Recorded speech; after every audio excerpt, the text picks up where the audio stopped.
Occasional OSRtober, Day 5, regarding tips for players. I'm not going to go into each of these tips, but I'd like to focus on a specific two that pop out for me. Tomorrow, I'll talk about one I disagree with. Stay tuned for that. But today, I want to talk about tips number 1 and tip number 4. Keep a map and use it. Alright, I'm babysitting a little bit today, but somebody's television program had an ad on it. It was traumatizing. Where was I? Talking about mapping. Mapping is one of those things that old school gamers will often do intrinsically, implicitly, and it's something that folks who are new to the hobby like to wax poetic about without really grasping the benefit. One, it improves your immersion in that you have to find your way back out, and a map will do that for you. 2, it will give you an opportunity to work your way around monsters that you may not want to take on, or you can lure monsters into a trap depending on how well you know the area. Conversely, they can do the same to you. With a map, you can avoid some of those complications. But for the moment, I want to lift a glass to my buddy Paul. Paul was one of my in-person players, and I know he doesn't listen to this podcast, so I can say nice things about him. He played with me in 2017, 2018, so that time frame, and what I liked about him, he had never played a tabletop RPG game before. But when we sat down and I described the entrance to the room we were walking into, he asked if I had any spare graph paper. It was a good day. Paul would go on to catch me with my pants down. He had mapped accurately during a session, and I had changed something between sessions, and I had to think on my feet to explain what the problem was. I don't remember how that turned out, but I do remember he kept coming back for more games, and he would continue to come back until the first set of children that I had would mess up that campaign. The specific memory from that campaign, however, that I wanted to point out relates to mapping and the evasion of pursuit. So, recall a couple days ago we talked about balance. Was that a couple days ago? No, that was literally yesterday. This is what I get for recording these out of sequence. Literally yesterday I talked about balance and how you shouldn't expect it. And that's good. In this case, the party kind of wandered down a flight of stairs and ran into a set of constructs. They were overmatched. A couple of the player characters died. The rest were retreated up the stairwell, and the intelligent undead who was controlling the creatures was pursuing. The party remembered a secret egress to the north, and they took it, emerging out of the fireplace into another space on the other wing of the dungeon. The patrol, which followed them out, went into the cavern complex that most people used to enter. I don't remember how I determined they would do that. May have been a random roll, may have just been a ruling, but the point is, if they didn't know about that secret, or if Paul had not mapped out that secret when they found it, they may not have escaped with their lives. And that campaign, that session was, truthfully, probably session 2 or 3 of the initial dungeon adventure. That session would be one of the seminal foundations for our campaign. I miss that game, but in-person gaming will come back one of these days. Probably when my kids are a little older and don't want anything to do with me. But between now and then, I will be grateful for VTTs, because YOLO, you're only little once, and I'm going to enjoy every minute that I get. That was more sentimental than I intended it to be, so we'll shut it off for today. We'll talk to you tomorrow, and between now and then, delve on.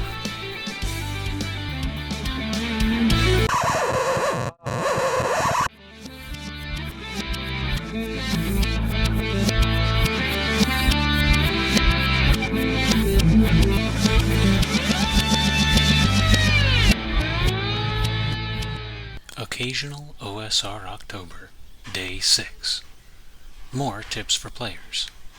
Regarding cannon fodder, I had promised today that I was going to read you a point with this primer that I don't agree with. I'm going to read it out loud first, and then we'll talk about why I think it's misleading. Number 7. Hire some cannon fodder. Don't let the cannon fodder start to view you as a weak source of treasure. To dive into this one, we first have to think about two types of retainers in an OSR type game. First, you have your henchmen, and I'm pulling these terms out of my backside. I don't know if there's an official guide, but the first type is henchmen.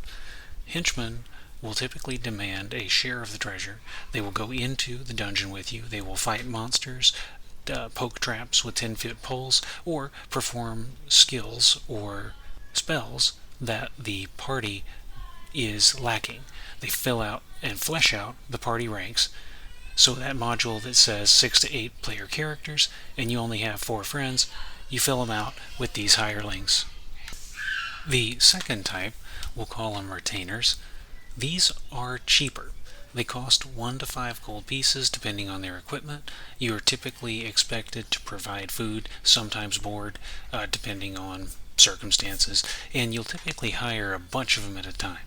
Their primary role is to accompany the group between destinations to flesh out the ranks when you're doing an overland campaign. You'll want to have these guys around when you are hex crawling, because the encounter lists are going to have either bigger monsters or large groups of monsters that a party of 6 to 8 are not going to be able to follow through. Additionally, these will make up the bulk of your followers when you get to domain level. Technically, there's a third type, specialists. They are followers in your wagon train who do a specific thing, like cook or maintain armor or shoe horses, but that's immaterial to the conversation.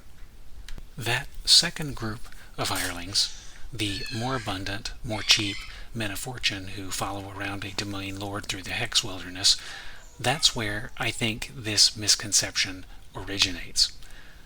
When you are operating at a domain tier, when you're working with a mass battle, sacrificed units may become a part of your strategy. For example, in chess, it's very common to be willing to sacrifice a knight or a bishop or a pawn, ideally, if it means you can take out the enemy's queen. To expand this to an OSR context, say I am a domain level lord and it's my intent to kidnap the heir apparent for one of my for one of the other lords in the area who's serving as my opposition. It's okay if my lighter infantry or my peasant levies get smashed, so long as that preoccupies his knights and allows my strike force to come in from behind and kidnap my target. Hold them for ransom or use them if they're a specialist that is uncommon to acquire for their specialized purpose, what have you.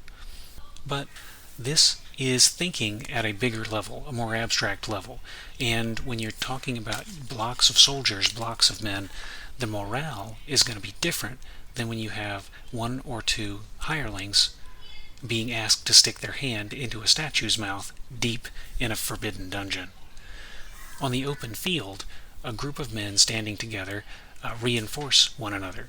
The retreat or the rout only occurs when some of them start to break and it falls like a chain reaction. The discipline of their drills will keep them in line, and it will, for the most part, keep them safe. You're much safer if you stand together at pikes to the enemy than you are if you bolt. Now, the first man to bolt is more likely to survive than the last, so there's always that consideration. But that is a conversation for another time. Put that into perspective. The perspective of the medieval soldier standing among their fellows facing down hazards on the battlefield, those hazards are known. I can see my enemies, I've been trained to deal with my enemies, and although a cavalry charge is terrifying, especially if you use the chainmail rules, which require you to roll to withstand it, it's a generally known circumstance. Compare that to, say, the farmer who's down on his luck and was brought along because the pitchfork he had with him could serve to fight from the second rank. Compare that to the mercenary who did flee and made it out, and because of his cowardice is no longer welcome in many companies, but he has his armor and his shield and he's being put on the front in this dark, dangerous underground environment.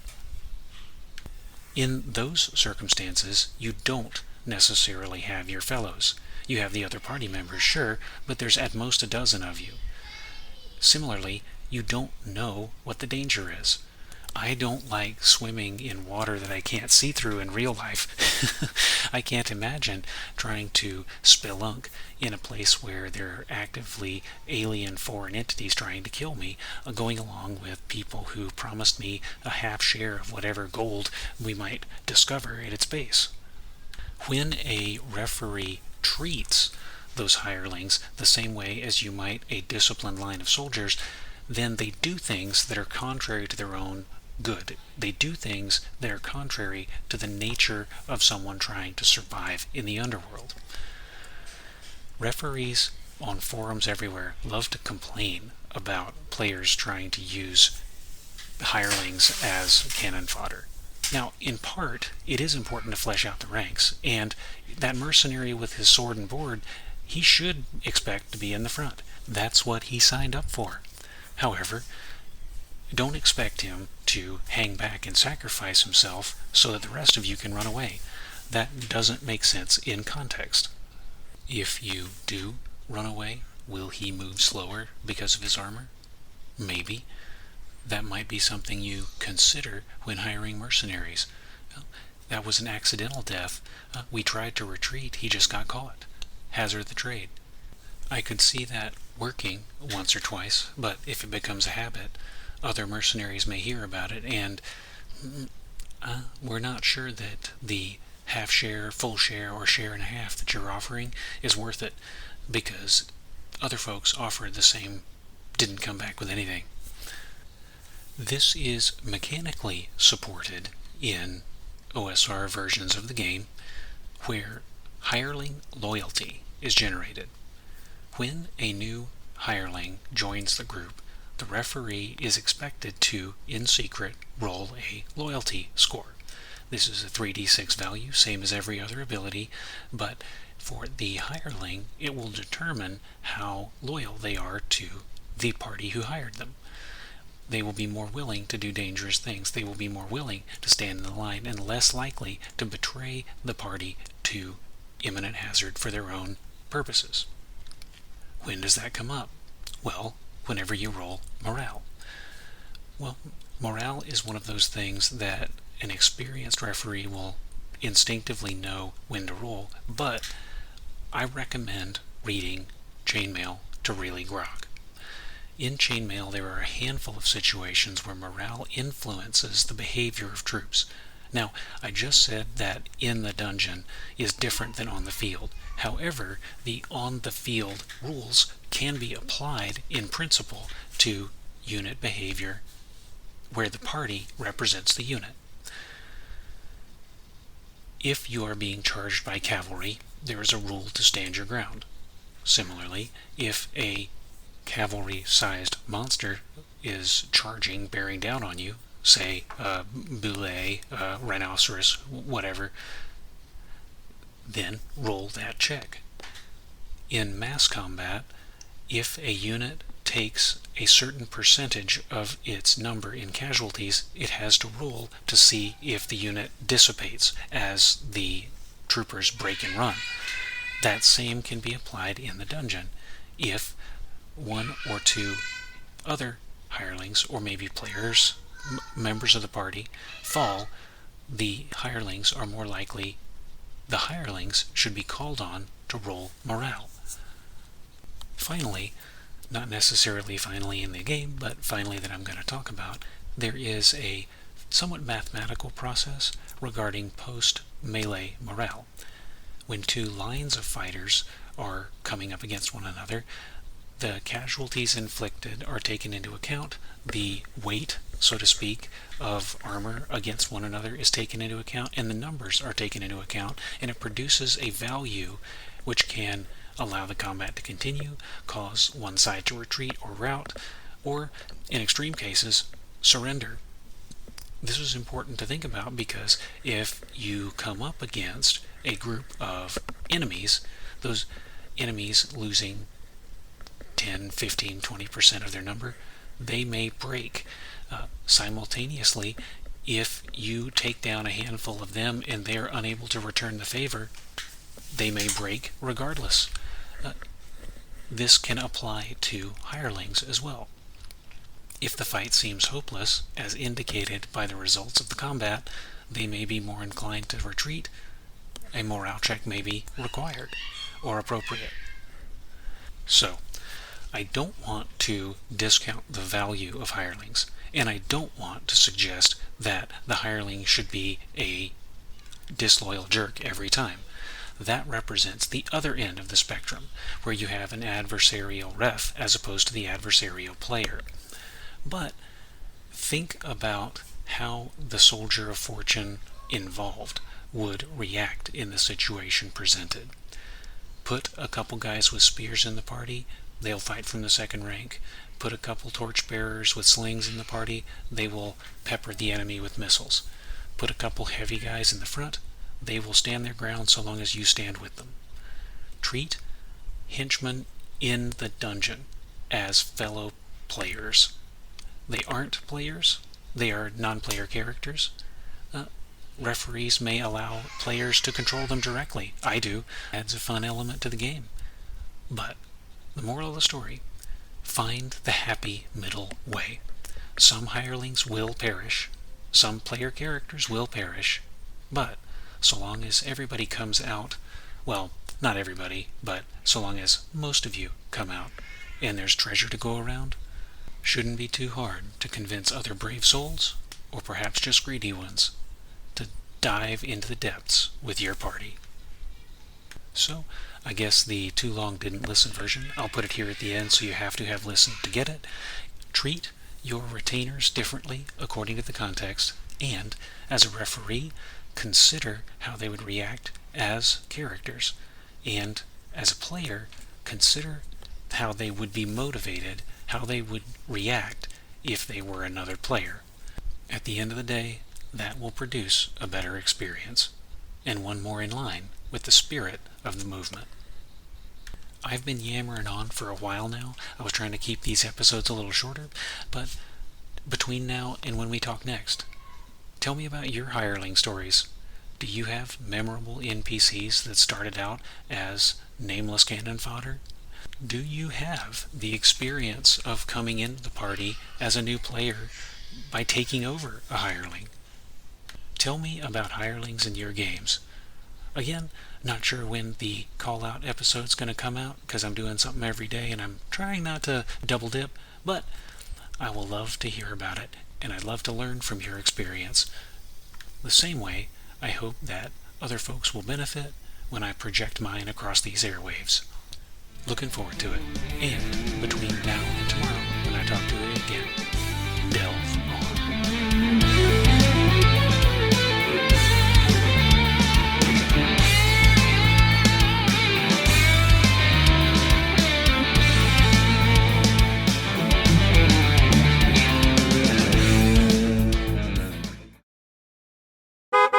The Clear Square Ring Mail Podcast is an independently owned and operated product released for educational and informative purposes under the Totally Steal This license, which is kind of like Creative Commons, except for licensing. Segments recorded within a vehicle are recorded using a Bluetooth hands-free device in conjunction with local vehicular safety legislation. Theme music for the Clear Square Ring Mail Podcast is Gold Coffee by Michael Ramirez C., retrieved from Mixkit.co and used under the Mixkit royalty-free music license. Sound effects used in the Clear Square Ring Mail Podcast are also retrieved from Mixkit.co and used in accordance with the Mixkit free sound effects license. Clear Square Ring Mail does not ascribe to nor endorse views or opinions expressed by call-ins, guests, or even the host, unless you think they're awesome, and thus does not assume any liability regarding the consumption or distribution of this podcast. By listening to the Clear Square Ring Mail Podcast, you agree to these provided terms. Parties with questions regarding these terms, conditions, or releases are encouraged to reach out to Clear Square Ring Mail at the prescribed methods provided on the Clear Square Ring Mail blog. Parties dissatisfied with these terms, conditions, or releases are encouraged to go suck an egg.